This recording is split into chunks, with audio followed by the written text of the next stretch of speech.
What is up, everyone? As you guys know, we had a little turn of events and we decided to put a Beams engine in our rear-wheel drive Civic, Nisanda. We also talked about changing the name of Nisanda since we were now changing the drivetrain, and we put a vote 2 videos ago. And it seems like Toyanda got the most votes. Yes! There was another, what was like, Nisanda,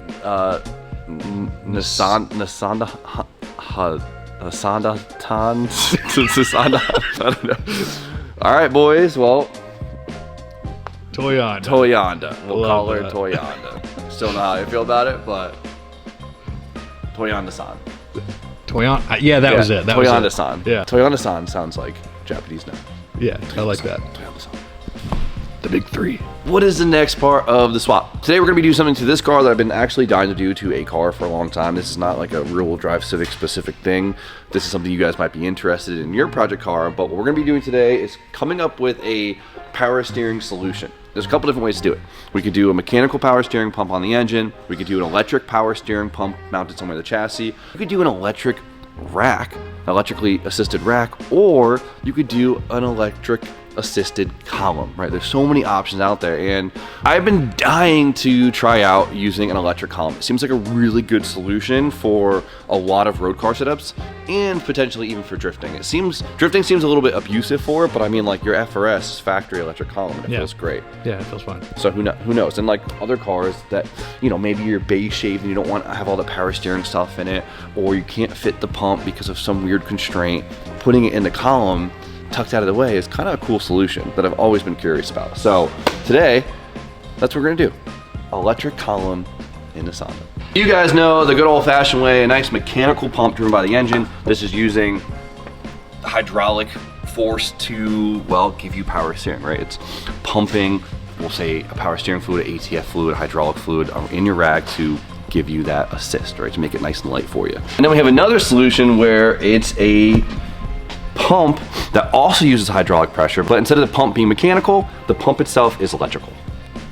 So what we have here is an electric column, and what this does is our driving force, our assisted force is in the column itself. It's not in the rack, right? It's in the column and then applying load to the rack, and it doesn't use any fluid, no hydraulics, no nothing. It is just straight an electric motor. So it's fully electronically resisted, which is nice because we don't have to deal with fluid, we don't have to deal with lines, we don't have to deal with any pumps anywhere. All we have to deal with is fitting this thing in there somehow. There's a bunch of different options out there. For my quick research, I found out that the 2nd gen Prius, I think it's like 04 to 09, is a very commonly used electric column.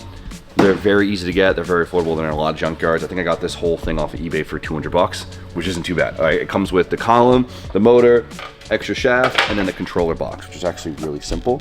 There's a lot of guys online that sell pre-made kits for cars that are bolt-in. They're kind of expensive. I can see why. This might be a pain in the butt, but today we're gonna find out how hard this actually is to modify an electric column to fit in our Honda Civic. All right, I guess step 1 is taking out the OEM column, see what we're working with here. There's not as much room underneath here as I was anticipating. We have to cram that big ass thing under here, I don't know. Some cars do have way more room. Long time since I've been underneath this car.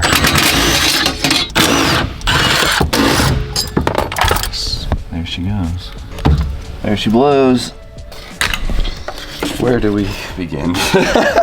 Obviously, this is the complete Toyota. Oh man, we're putting more Toyota part. It really is Toyanda. It really is Toyanda. I love this. That's why we're doing it. That's exactly why we're doing this now. So you're probably wondering why the heck we're doing this. To be honest, the power steering pump on the Beams kind of looks ugly. Makes fitting a nice looking header on there tricky. It's just a fact. It's a constraint of the swap. It's a constraint of the swap, and we could have made it work. I could have made it, relocated it, but to be honest, I've been dying to do this on something. This is kind of the best car for it because honestly, it's an experiment. Like I've wanted an excuse to do this for a long time, and this is like the perfect excuse for it. And if this thing kicks ass, then there's a couple cars I want to do this too. So essentially, this is what we're looking at, right? This is the Toyota version of this, right? This is the spline at which the steering wheel bolts onto, right? It slips onto, steering wheel bolt onto that, or the hub itself will bolt onto that. Usually all your controls will clamp around it, and that's how that all works. This is a factory tilt that mounts it, and it probably mounts back here. And then you see this little nub back here. That is essentially this, right? Because this will go onto here. So I've seen people who have like stripped apart cars and don't care about making it look OEM that will use the entire column and make that work. But we want this to look OEM, right? We want this to have the OEM controls. I want to be able to use my existing hub. So basically what to do is we have to merge these things together. We got to figure out a good point at which they merge together. We also have to figure out where it fits, and we got to figure out how to mount it. So those are our 3 moves. And then we got to figure out how to wire it. Combined, fit, mount, wire. 4 steps. Just figure it out. Where are we supposed to fit this big ass thing?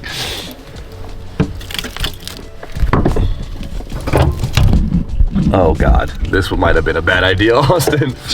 So I'm not going to utilize a factory Prius tilt stuff, so I'm going to cut this off. Just give us a little more room to see where we can cram this thing in there.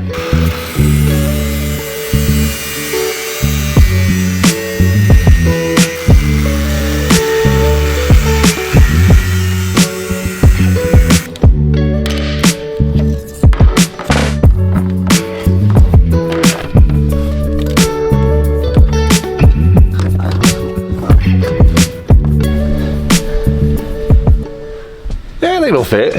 It looks a little intrusive, but I mean, that's like zip tied in place. But if I sit in here,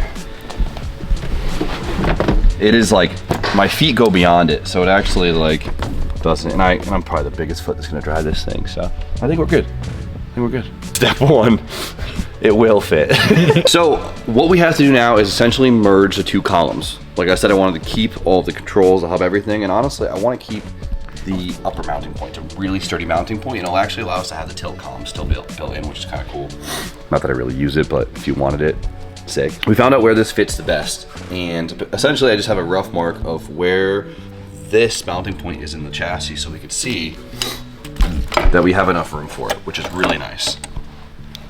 Now we have to merge these things together somehow. The good part is too, like even down here, the slip yoke is not much different location than it was before, so that should help us out a lot. You gotta be very careful because it's in a completely different location, then it might make it very hard to get to your rack, and you might actually have to end up welding to this too. I think right there it actually lines up pretty good. Let's figure out a smart way to cut this thing up.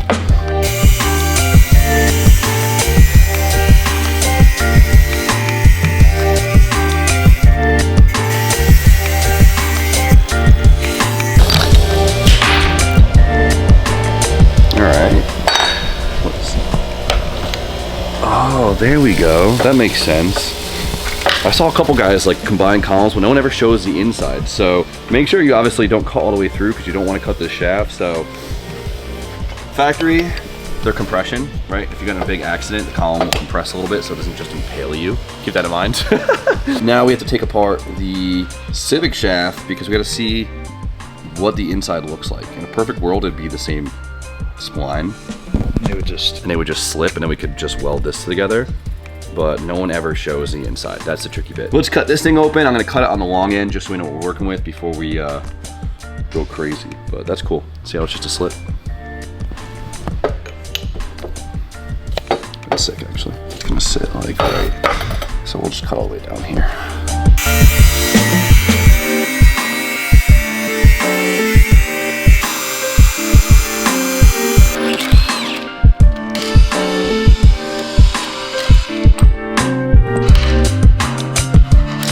Popped an ignition, dude. Yeah, that's it.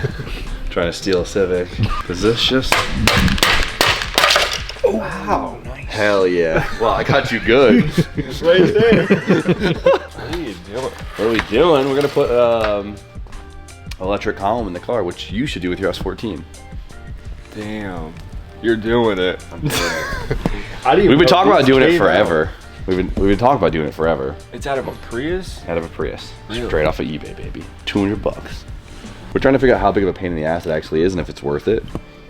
So far, not too bad. We'll find out when we try to actually bolt it in the car. But this would be really cool in your S14 since you have no power steering. You have nothing. Because like DJ, his car, he just likes, it's really pretty, right? It's full beige shave, very simple. And so like he has no power steering purely out of just bare bones. aesthetics. Prettiness. Out of prettiness. So this would be a sick option for your car. So we'll see how. Can't wait for you to figure it out. Yeah. We have our two halves, which we're gonna marry together, right? Once we get this all measured out and get the angle and everything right. But we need to get the inner shaft to connect first, right? So this has to connect to here. And how we're gonna do that, interesting. How are we gonna do that? We could either weld straight to this, we could weld to the slip. I kind of like the idea of welding to the slip, because then you can I think there's more room for error welding to the slip versus welding to the actual column. All right, we got some measurements to do. We know this is the depth of where this needs to sit, right? Make this up nicer, right there. So I really want to use this slip fit. So a lot of guys, I've seen some guys weld to the shaft itself. If that's your constraint, cool, but I would like to actually weld to this. So we do have enough room. So fully compressed, this thing sits here. So I'm gonna cut this off where it's fully compressed, and then I'm gonna measure how deep we need this thing to go, and then we're gonna weld them together. So this fully compressed goes to just about here, right? So all we need to do now is measure from the bearing. So we got 5.5, we got 6 inches. So we need to measure from the bearing, where it sits, back, so 6 inches right there. And so that should join us. And then if it's slightly off, we have room in the slip to make up for it.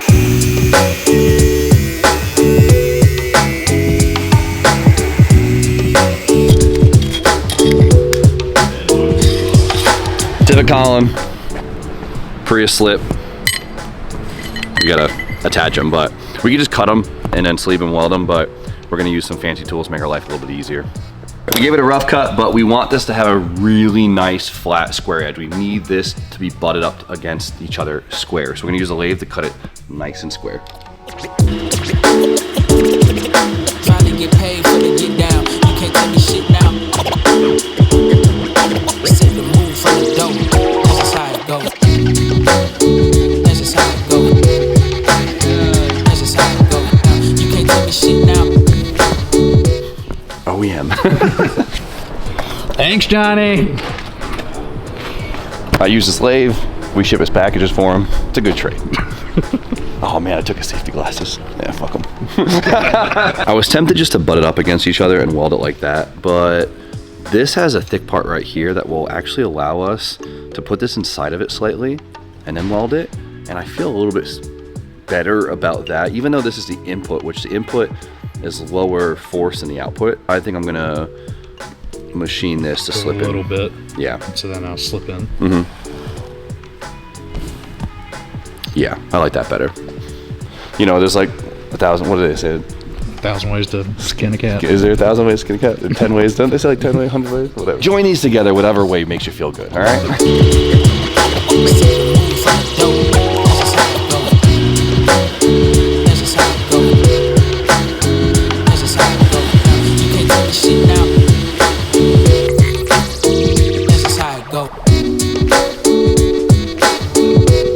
Let's glue these things together. Like my shaft, Jordy? Good shaft, Jim.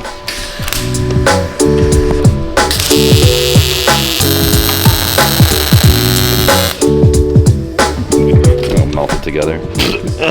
It's still covered in WD-40 from the lathe.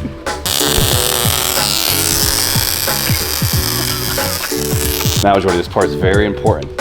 Yep. That ain't going nowhere. I hope not. I thought you were gonna ask him to touch it. Yeah, touch it. Let me know. Yeah, I'm okay. I like my fingerprint. So if our mathed, this slips on. This should be like the perfect length. Ends up right here, which is the length of the threads. So it's spot on.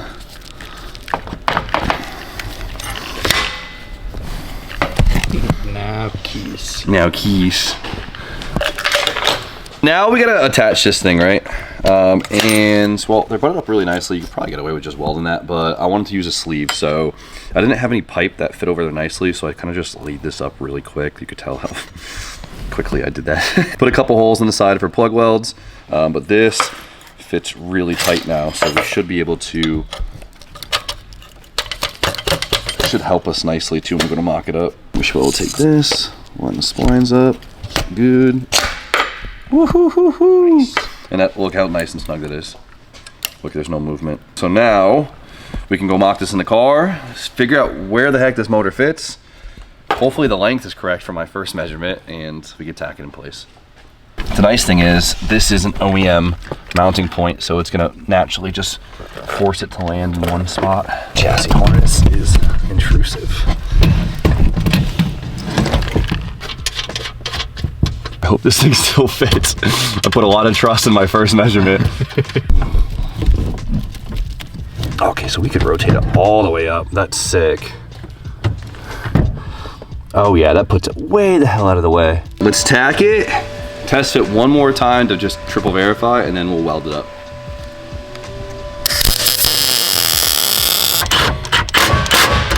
I think we're good. I think it's time to weld her up. All right, boys, just quadruple verified it fit after we tacked it, made sure everything was good, made sure nothing was hitting, made sure we had room to get around our motor to mount it, and make sure that we have room for our slip yoke that needs to go here, right? Because remember, this needs to direct it to the column. So we had to mock this up and point it towards the column, make sure it lands in a comfortable spot. So after verifying all those things, now time to weld it up, and we will officially have a Civic to Prius column. I didn't think about it like this, but it's kind of fun to put more Frankenstein parts on this car because it's such a Frankenstein car.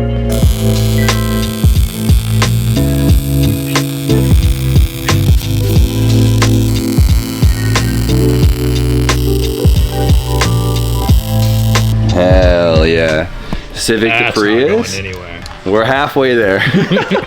Toyota's going crazy right now. Toyota's going crazy. All right, so now the next hard part is the mounting. Mounting is very important with this because now all of our load is getting applied to the column, right? Since this is outputting the force, it's gonna be fighting, of course, against this, right? If this twists this way, this twists this way. Physics. We have to make sure this thing's mounted really, really well. Luckily, this is a really nice, sturdy, wide OEM mounting point, but we can't go overkill with mounting on this thing. Hopefully there's a nice strong spot on the chassis that we could easily attach this to. What's nice and what's annoying is this crazy structure under here. See this like big bulky structure? That's what's made it hard for us because it's a very big limiting factor, but tying into this thing would be great because it's super gnarly. We have one M8 hole here and two up here, so we can get into any of these. We should be good to go. So hopefully this fits better than we anticipated. Oh, we got the technique down now. Okay, here we go. Oh my God. I don't know how gnarly this thing needs to be mounted. I'd assume it needs to be mounted extremely well because like that is taking all of the load now. You know what I mean? Like think about how hard it is to turn a wheel when there's no power steering. That's how much force that little thing is taking. So there's 2 points. They're not the best. Let's give it a shot and see if we bend shit, all right?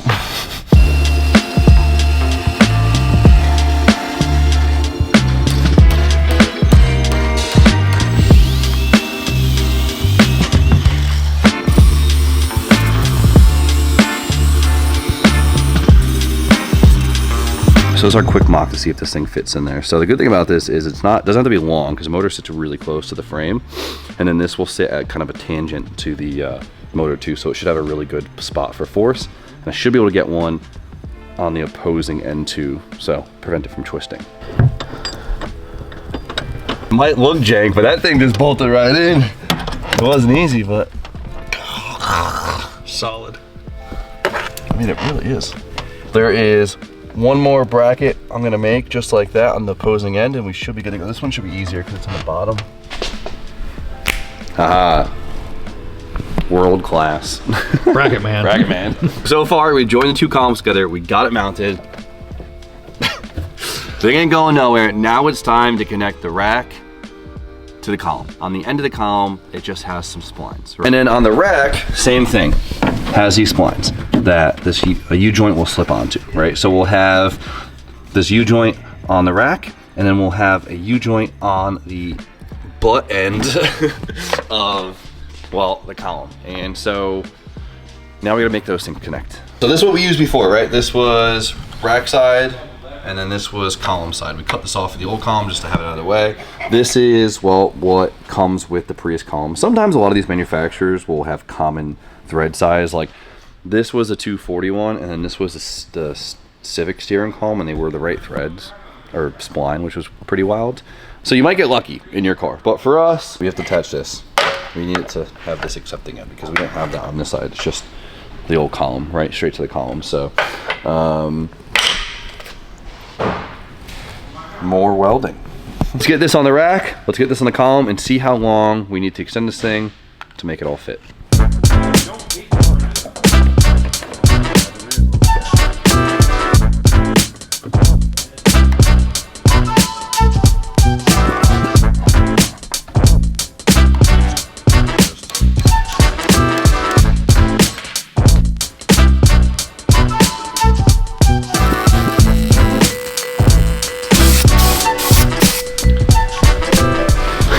Might be too hot still. The paint like burning.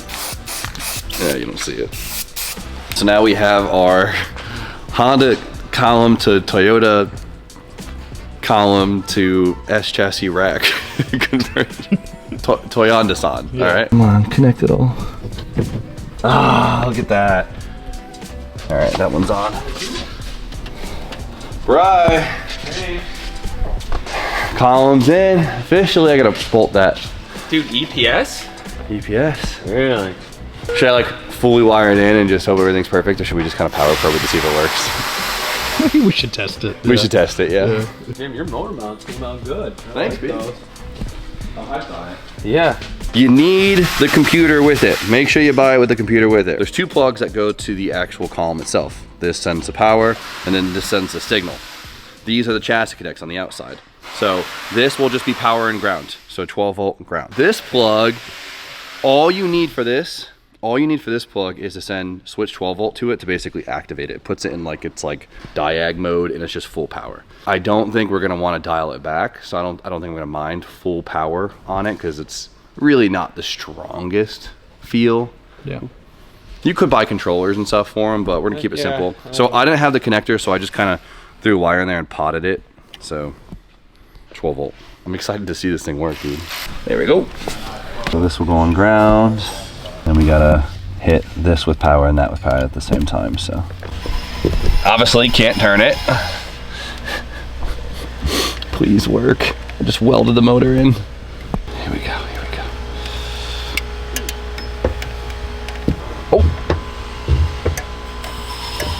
It just worked for a second. Yeah. It could be the power I heard pro. it like kick on.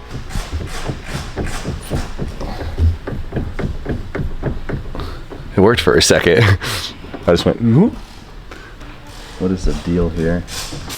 All right, boys, can't get it to work. So, went to the junkyard this morning, got another column and another controller, because I thought the controller was bad. Put the new controller in, still doesn't fix it, which sucks. Also, I realized, way cheaper at junkyards than on eBay. Should have assumed 60 bucks at the junkyard. eBay was like 2 something, so 60 bucks ain't that bad. I think what happened was I probably got this too hot when I welded it. I was worried about that. After I welded, I sat there and went, oops. Like I knew it, especially because we put such a big collar and I had to put so much heat into it. A lot of guys seem to get lucky with that, but I think I put way too much heat in it just trying to weld that thick ass collar on. So I think the board in here is probably damaged, which is a big L. So we're learning this together. Be conscious of your heat. So right now, this wire will turn it on, right? This is what switches the controller on. If I put it on, wait like 5 seconds, maybe 7, and it works momentarily and then it shuts off. So I think something's faulting where it sees the load and then it faults and then sends a signal to the box to shut off. So we're gonna have to pull the column out and see what's wrong, which sucks because it's like fully in and it's a pain. So it's part of it. Let's take it apart and see if there's anything obvious that we could see that might have caused this thing to actually fault out. So pain in the ass.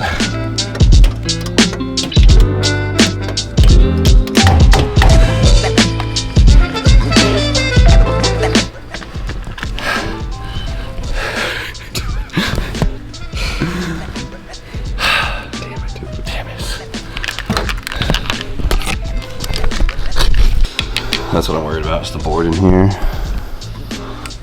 Let's see. It'd be nice if we could just like swap a piece out and not have to redo the whole thing.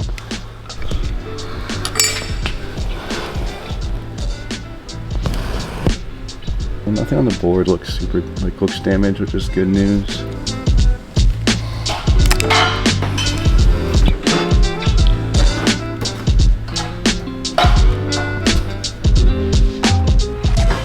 Interesting. Checked, oh. No way. I think we found it. I was gonna say, I checked the resistance on the motor, I checked everything to make sure nothing was shorting out. Just checking continuity on these to the board, and this white wire, of course, the last wire I tested. Look at it. I wonder if it got pulled out from just getting caught on something. That's cool. That's good news. That is really That's good news. really good news. I hope it's that easy. I'm pissed I took it out. It's such a pain to put back in, but I'll take it. You know what I mean? I'll take it. I need like tweezers. I know. Spoon got tweezers. He does his eyebrows, doesn't he? Where's his tweezers? That's a pain. See if we could solder this thing back in here without it all up.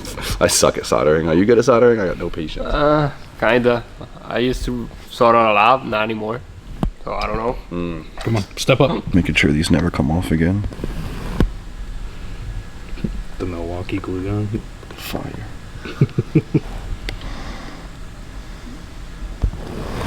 That's never coming off. Never. That's the goal. Alright, let's bench test it and see if that was actually the cause there with our super fancy bench tester. Everything's really legit. We got power to it. Now this is what kicks it on. Yeah, get in there. Oh, we love that. Nice. Alright, so it should be on. Ah! It's on. It's working. Whoa, that was expensive. Watch, try and hold this back. Yeah. Okay. Dude, look it. Do that again, watch. Anthony, come here. That's so cool. Yeah, you using finger weight and That's cool, right? That's cool. Let's do this fun all over again. YouTube magic later. I already tested it because if it didn't work, I would have had an emotional breakdown, and Austin would have put it in the video. So. It takes a couple seconds for it to kick on. So I like had a 5-second panic, but One finger.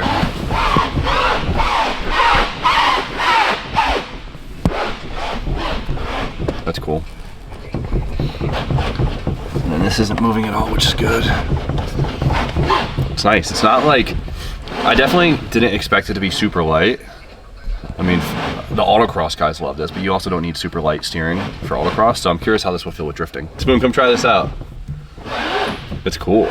It's not like mind-bogglingly like soft, but like you could steer it with a finger, which is sick. Oh, that's cool.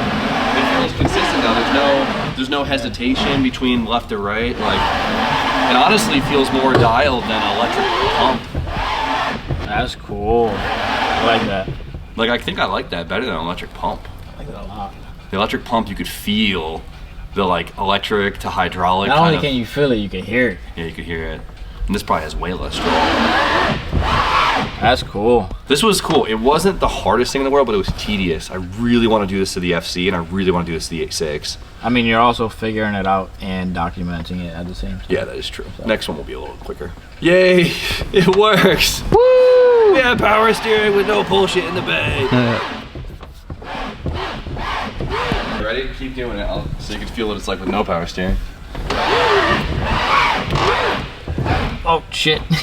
Yeah, right? You don't realize how much it's helping, yeah. Boys, so now we gotta put it all back together. Now the big thing is we gotta finish this up by wiring the box. So as you guys saw, we only have 3 wires coming out of it. We have a ground, a big hefty ground, a power, and we have a trigger wire, right? So these could be battery constant, which is cool. We don't have to put this on a relay. So ground somewhere on the chassis, nice. And then of course, good hefty power source. Of course, since it is constant, you're gonna want that fused right before you get to your power source. And then this one doesn't really carry any amperage, so it could be nice and small. And this we'll put on switch 12. Right? If we don't put it on a switch, we put it constant, then that will be live all the time. It'll drain your battery. So we're gonna put this something on the ignition. If you want, you can always put it on a switch. If you have an extra switch, but I don't see why you would want your power steering off. This is a sock controller, super cheap, 60 bucks from junkyard with the controller. Amazing. And it's like a new product, it wasn't rusty. You know, it's just nice. They sell aftermarket controllers for these. Like some guys like to dial it back. With aftermarket controllers, you could actually dial it back to make it heavier. This, in the OEM kind of on switch, it's full tilt soft. Some guys might not like that, so keep that in mind. If you want to make it soft, you could buy an aftermarket controller, but for now we're using the factory one. So we're gonna mount this thing up, wire it to the fuse panel, and we'll be good to go, and put this thing all back together. So more cramming things. Ta-da! Nothing ever happened. It's all back together. Box is tucked out nice, everything's wired in. So now, turn the key, wait the 5 seconds.